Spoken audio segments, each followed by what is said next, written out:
안녕하세요. 강아지 정보 채널 월야입니다. 여러분이 밥을 먹거나 과자를 먹고 있을 때 여러분의 반려견이 옆에 앉아서 떨어지는 것은 없나 하는 눈으로 보고 있거나 하진 않으신가요? 저는 그럴 때마다 강아지에게 이 음식을 줘도 될까? 이렇게 생각이 들긴 하는데 여러분은 어떠신가요? 만약 저와 같다면 오늘 영상이 도움이 될 거라 생각합니다. 왜냐하면 생각보다 많은 음식들이 강아지에게 도움이 되거든요. 오늘은 강아지에게 먹여도 되는 음식들에 대해서 소개해 드리도록 하겠습니다.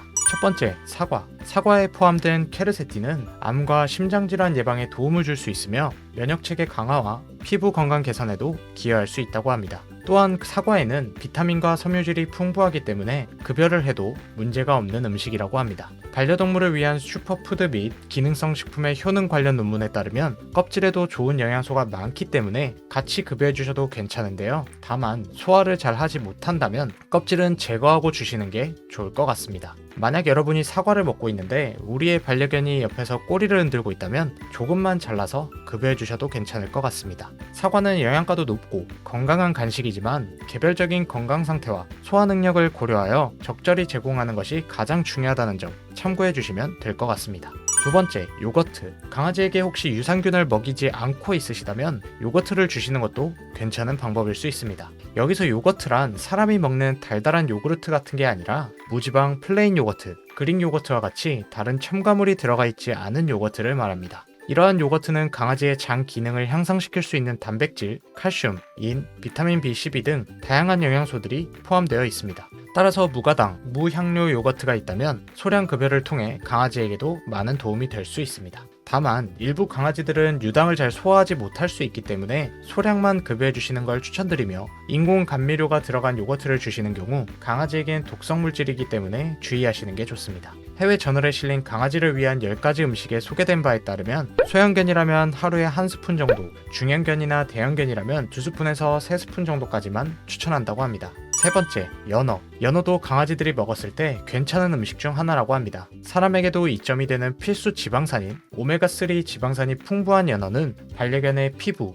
털에 도움이 될 뿐만 아니라 만성 질환을 유발하는 염증에 도움을 주기도 합니다. 또한 연어는 필수 비타민과 미네랄이 많이 함유된 훌륭한 단백질 공급원이 되기도 합니다. 대신 연어는 날 것을 주게 되면 해로운 기생충이 포함될 수 있으니 익힌 뒤에 냉장고에서 충분히 식힌 후 급여해 주시는 것이 좋습니다. 다른 음식과 마찬가지로 알러지가 있을 수도 있으니 처음에는 소량 급여해서 반응을 지켜보는 게 가장 중요합니다. 네 번째, 호박. 호박은 특히 섬유질이 풍부해서 소화를 돕는 음식 중 하나인데요. 이러한 장점이 강아지에게도 똑같이 적용된다고 합니다. 체중 관리에도 도움이 되며 소화가 잘 안 되는 강아지들에게는 호박이 좋다고 합니다. 낮은 칼로리뿐만 아니라 비타민과 미네랄이 풍부해서 면역 체계에도 도움이 됩니다. 또한 수분량이 높아 수분 섭취를 많이 하지 않는 강아지에게도 좋다고 합니다. 다만 설탕이나 감미료가 없는 순수 호박을 주셔야 하며 통조림이나 가공이 진행된 제품은 주지 않는 것이 좋습니다. 생호박은 소화가 어려울 수 있으니 찐 상태의 호박을 급여해 주시는 게 좋으며 소량만 급여해 주시는 것이 좋습니다. 다섯 번째, 고구마. 고구마는 사람에게도 좋은 점이 많은 만큼 강아지에게도 이점이 많은데요. 섬유질이 풍부해서 소화 건강을 개선하고 변비 예방에도 좋습니다. 또한 항산화제가 풍부해서 노화 과정을 늦추는 데에도 도움이 된다고 합니다. 여러 가지 이점이 있는 만큼 주의사항도 꼭 숙지를 하셔야 하는데요. 너무 달달한 고구마를 자주 급여하게 되면 달달함에 익숙해져 편식이 심해질 수 있습니다. 따라서 충분히 사료를 먹었다는 가정하에 소량으로 간식처럼 주시는 것이 좋습니다. 그리고 생 고구마는 소화 능력이 떨어지는 강아지에게는 오히려 부작용이 많을 수 있으니 반드시 찐 상태로 소량만 급여해 주시는 것을 추천드립니다. 여섯 번째, 계란. 계란은 반려견을 오랫동안 키우셨다면 대부분 아는 식품 중 하나인데요. 특히 고품질의 단백질을 제공하여 강아지의 전반적인 건강에 도움이 되는 음식입니다. 다만 생 달걀이거나 기름으로 조리된 달걀 후라이가 아닌 삶은 계란을 급여해 주셔야 하며 아무런 첨가물이 없어야 합니다. 또한 흰자만 줘야 한다는 상식과 달리 노른자를 급여해도 괜찮은데요. 노른자에는 다양한 영양소가 풍부하게 있기 때문입니다. 많은 분들이 콜레스테롤이 걱정되어 노른자를 주지 않은 경우가 많은데요. 결론만 말씀드리자면 콜레스테롤로 인한 관련 질병에 걸릴 정도로 많은 급여가 문제가 될 뿐 소량 급여하는 거라면 괜찮다고 합니다. 소형견이라면 반 개 정도, 대형견이라면 1개에서 2개 정도가 적당한 급여량이라고 하니 참고해 주시면 될 것 같습니다. 일곱 번째, 닭고기. 여기서 말하는 닭고기는 닭가슴살이나 닭 안심을 이야기합니다.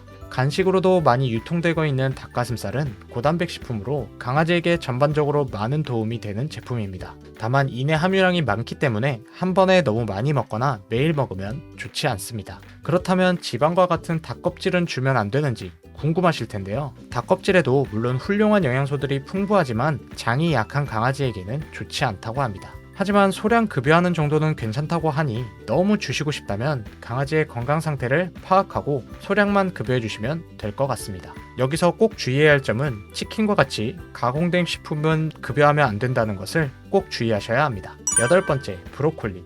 브로콜리는 섬유질과 수분이 매우 풍부하여 변비나 장 활동에 많은 도움을 줍니다. 또한 칼로리도 낮기 때문에 비만인 강아지들에게도 굉장히 도움이 됩니다. 다만 깨끗이 세척해서 급여해야 하며 대부분의 강아지들은 잘 먹지 않기도 하는데요. 이럴 때는 닭가슴살이나 좋아하는 간식과 함께 주시는 것도 좋은 방법일 수 있습니다. 그리고 브로콜리에는 크로민이라는 갑상선 기능을 저하시키는 성분이 들어있기도 하는데요. 그래서 건강한 강아지들에게는 문제가 없지만 갑상선 질환을 앓고 있는 강아지에게는 치명적일 수 있으니 주의가 필요합니다. 9번째, 양배추. 양배추에는 항산화 성분이 풍부해서 면역 체계를 강화하고 세포를 건강하게 유지하는 데 도움을 준다고 합니다.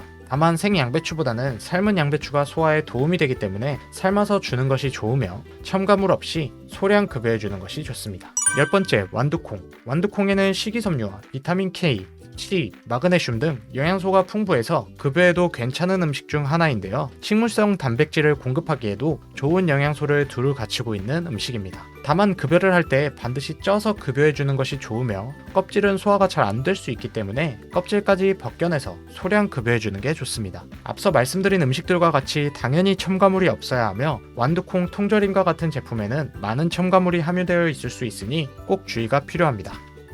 오늘 알려드릴 음식들은 여기까지인데요. 반드시 처음 급여할 때에는 소량만 급여해서 강아지의 반응을 살펴보는 게 중요하다는 점 꼭 알고 계셨으면 좋겠습니다.